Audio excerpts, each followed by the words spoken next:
All right. Hello, everyone. Today I am here with Professor Andrew Boakye of the University of Manchester. He is my professor for one of my classes called Paul, Theology, Ethics, and Philosophy.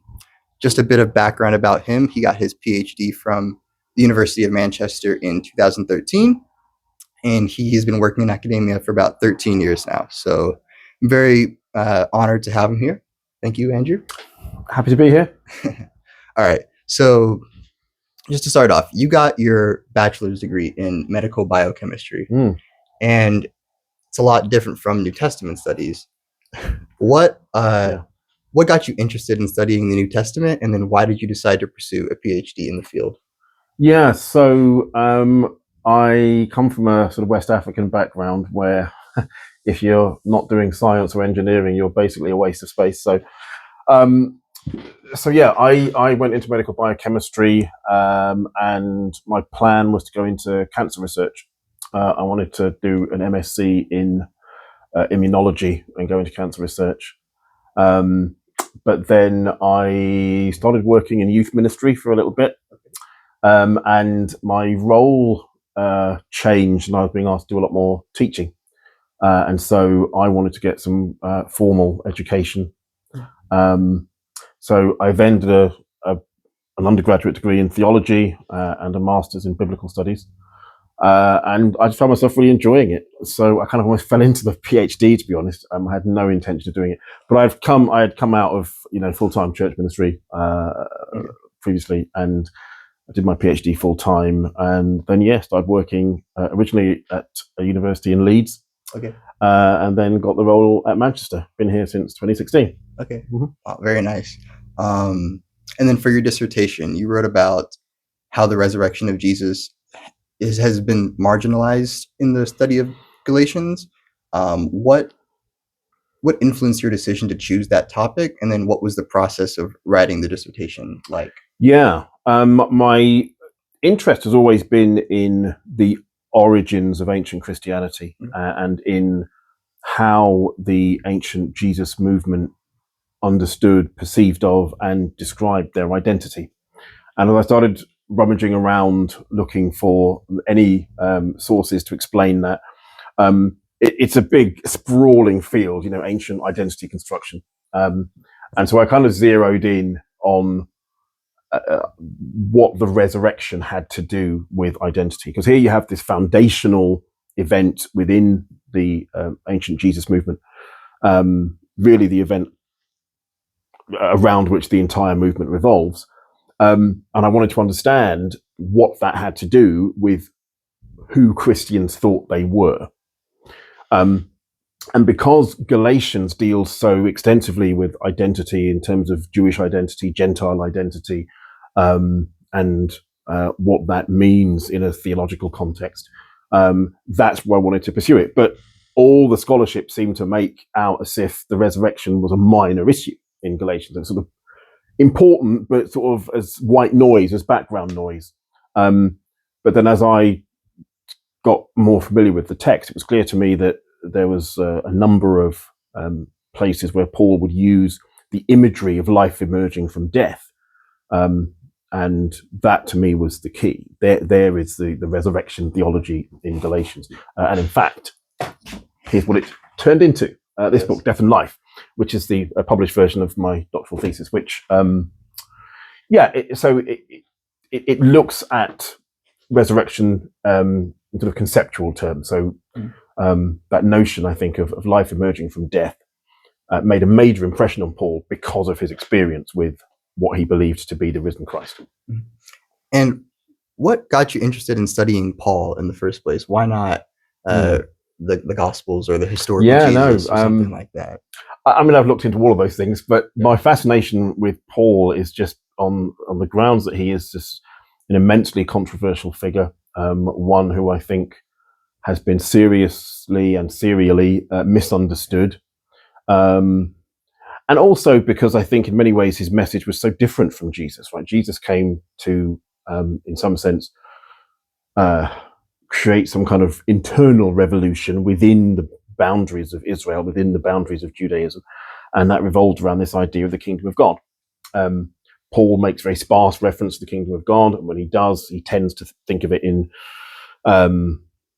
eschatological terms, terms to do with what God is ultimately doing. But Paul's obsession and fascination seem to be with the person of Jesus himself, and with the death and resurrection of Jesus in particular.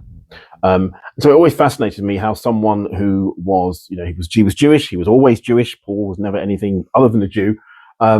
But why did this Jew, having accepted that Jesus had been raised from the dead, go from there into he's Israel's Messiah, and go from there into the establishment of these communities which were not largely filled with Jews? Paul's entire mission was to take this message to the non-Jewish world, and he saw himself as even divinely commissioned to do so. So he's a fascinating, controversial, contradictory, strange, illuminating, powerful, weird, strange figure. And somehow that just resonates with me. Maybe I'm a bit weird and a bit misunderstood myself. I don't know, but I've been fascinated with his ideas for some time. Okay, and that brings me to my next question, which is, what do you think is the biggest misconception most people might have about Paul? About Paul, I think, and it's a view which I think has been. It has its origins in ancient views of Paul, and right up to the Enlightenment and people like Friedrich Nietzsche. But I think there are some people who think Paul is this very sinister, cunning politician who saw in the Jesus movement the perfect group to exploit, to advance some kind of other political agenda, which was very man-centered, very power-centered, very amass wealth and amass power-centered. And so, as a result, was very intolerant of any groups he saw as in any way antithetical to his message or antithetical to his agenda, and therefore marginalized women and marginalized homosexuals, and was just clearing the ground so that only elite men were ultimately going to be his power base. And whilst I know where that comes from, it's based on very narrow readings of a tiny number of passages. If you take the entirety of the 13 letters that are ascribed to Paul, whether or not he wrote them all, a very different picture comes up. He actually has very little to say about these sort of big topics like sexual ethics or gender ethics. He doesn't say a huge amount about those. What he does say a huge amount about is unity, and about the removal of hierarchy and the basis of social justice. And I think if people really grappled with the texts, they would see that quite clearly. But instead what happens is that I think people tend to upplay the very, very controversial bits, of the bits which sound controversial in a modern context. And then people think that that's what Paul is sort of constantly raving about. He does, for example, have a very particular and very Jewish, pious sexual ethic, but says very, very little about homosexuality. Yeah. But you would think, based on sort of modern debates, that half of his epistles are about. You would think it's all about it. Yeah. But it's actually a tiny cross section of what he writes. Yeah. Okay. Very good. And I walked into your office and I was surprised by the amount of books you have. I have a question. What is your favorite book on this bookshelf? It could be about anything, about Paul, or just about my anything in the favorite Testament. book. Oh, yes. Goodness. So many. That's a good question. It's probably currently this one, although it's a few years old now. It's by my favorite New Testament scholar, a chap called John Barclay, who is the recently retired Lightfoot Professor of Divinity at the University of Durham. And that book is all about grace, but the notion of grace as gift. And as you can see, it's a pretty enormous book to be written just about grace. He does a fairly exhaustive study of ancient thought about gift, and he reads grace in Paul in terms of gift, and makes some really important observations about things like reciprocity and worthiness and this sort of thing, which are not, in the immediate instance, what you think are religious categories. But I think sometimes when we sort of over spiritualize these categories or make these categories sound more religious than they actually are, we end up misunderstanding Paul. And I think what Boakye does in that book, thinking about, ancient reciprocity, ancient gift-giving traditions, actually opens a fantastic window on Paul, particularly on Galatians, which obviously I'm slightly biased towards. I do like Galatians, so. Opens a fantastic window and really helps with the interpretive trajectory. Okay, very good, very good. And so you got your PhD in 2013. Mm-hmm. You've been working in academia for now 13 years? Roughly. Okay, and so what tips or what advice would you give to someone who's interested in pursuing postgraduate studies in New Testament? I would say that you've got to find something that you're passionate about. Mm-hmm. Whether that is a theme, it could be justice or gender or politics or apocalyptic, and then really ground your thoughts and your engagement with that passion in a particular text. So for me, as I was interested in identity construction, but I then got very almost sort of obsessive about Galatians, right? I just wanted to understand Galatians.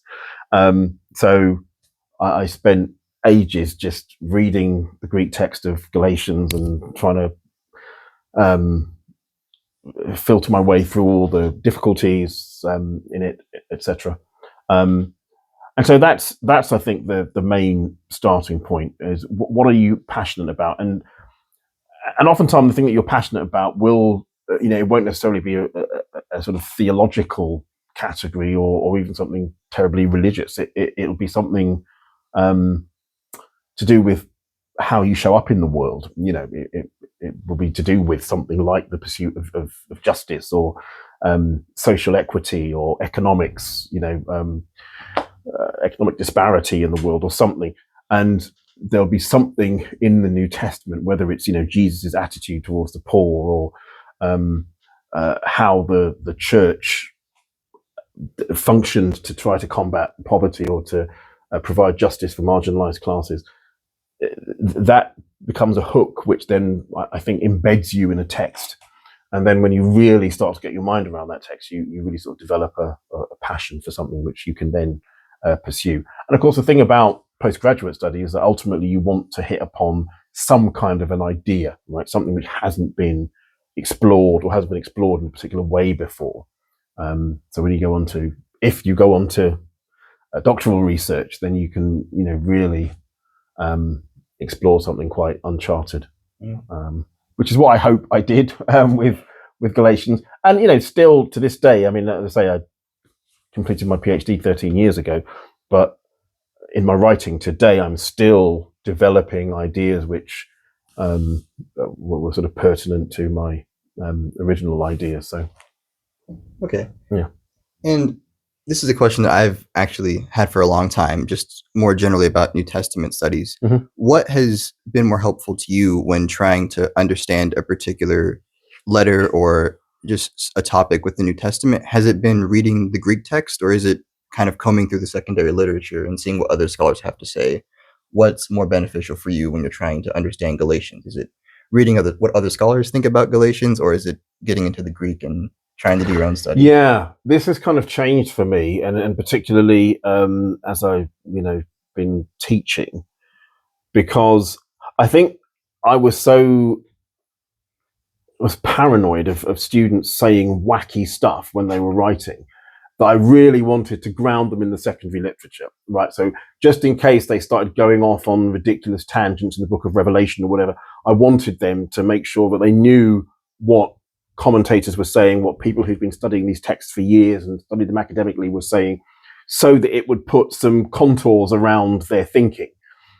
But then what I found is that in so doing, students were very competent in the arguments, but completely unfamiliar with the text. I found this even, when I've been teaching the Gospels, people really having very little clue about what's actually in the Gospels. I think it's vaguely about Jesus, but so my view on that has completely changed. Now I would say always begin with the text, even if it leads you to some misinterpretations and some wacky ideas. You may find that once you then find out what scholars are saying, that your wacky ideas might not be so wacky. Mm-hmm.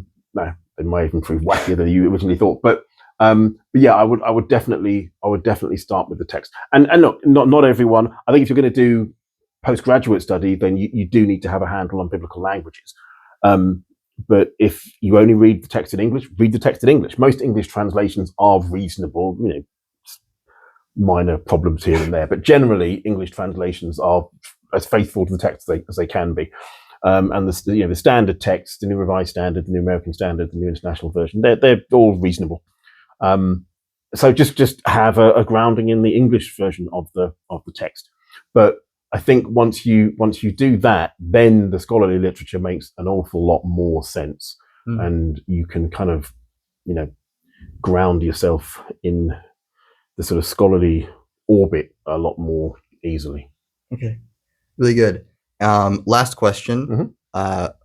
What is your favorite part about your current job as a professor and a scholar doing research and writing papers and teaching undergraduates? Yeah. I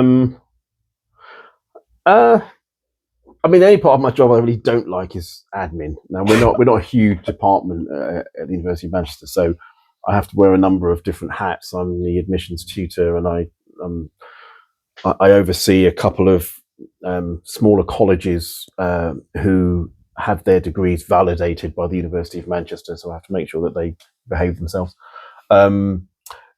So that stuff can be a bit draining, lots of paperwork and meetings, and I'm not really one for paperwork and meetings. But I love my research. I'm passionate about my research, which I say I've spent a lot of time thinking about Paul and about resurrection and about Paul's use of the Hebrew Bible and that kind of thing. I'm moving now into the area of masculinity studies, which is something else that I'm very interested in for a whole host of reasons. I won't bore you with the details of that right now. But yeah, so I'm very passionate about my research, and I really love engaging with students and engaging in discussion with students. And I find that, if you open the doors correctly, then students will get very engrossed and very oftentimes themselves quite passionate and quite dedicated about some of these key controversies in New Testament studies, and in particular how these controversies relate to the modern world and to modern life. And I like making that connection between the ancient world and the modern world, and seeing students wrestle with those quandaries. So the discussions that emerge from the study of New Testament, that's perhaps my favorite thing to do is to engage in those conversations. And like I say, my own research generally keeps me off the streets. So yeah. All right, Professor Andy, thank you so much. Thank you very much for having me. Appreciate you. All right.